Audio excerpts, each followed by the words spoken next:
Praise the Lord. இயேசு ஏன் அத்தி மரத்தை உருவகமாக பயன்படுத்தினார் என்பதை பார்க்கலாம். ஒரு முறை இயேசு இலைகள் நிறைந்த ஒரு அத்தி மரத்தை பார்த்தாரு.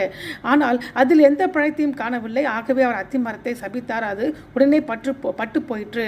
இயேசு ஆலயத்தை சுத்தம் செய்த பிறகு இந்த சம்பவம் நடந்தது.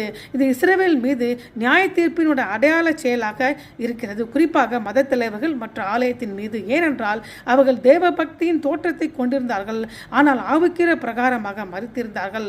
அத்தி மரத்திற்கு இலைகள் இருந்தும் அத்திப்பழங்கள் இல்லாதது போல இஸ்ரவேலில் வெளிப்புற சடங்குகள் இருந்தன, ஆனால் உள்ளான நீதி இல்லை. அதற்கு ஆலயம் இருந்தது, ஆனால் இருதயத்தில் மனம் திரும்புதல் இல்லை.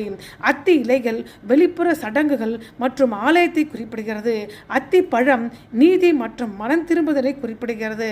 பழம் இல்லாதது ஆவிக்குரிய மலட்டுத்தன்மை குறிக்கிறது.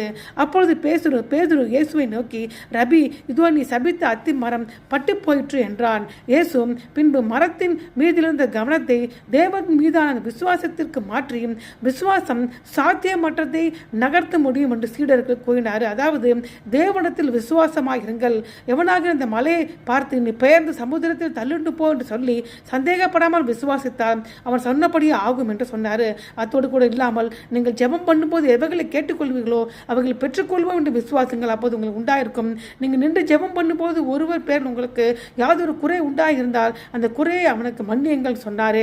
இதன் மூலம் இயேசு விசுவாசம், ஜெபம் மற்றும் மன்னிப்பை இணைக்கிறாரு. இயேசு அத்திமரத்தை உருவகமாக பயன்படுத்தி 2 காரியங்கள் நமக்கு கற்றுக் கொடுக்கிறாரு. முதலாவது, மாய்மாலம் நியாய தீர்ப்பை வழிவகுக்கிறது. ஆகவே தேவன் உண்மையான மனம் திரும்புதலை விரும்புகிறாரு. இரண்டாவது, ஒரு விசுவாசியின் கணுத்தருதல் என்பது வெளிப்புற செயல் மட்டுமல்ல, ஆனால் தேவன் சாத்தியமற்றதை செய்ய முடியும் என்று நம்பும் இருதயத்தையும் அவர்களுக்கு அநீதி செய்தவர்களை மன்னிக்கும் இருதயத்தையும் உள்ளடக்கியது. ஆமென்.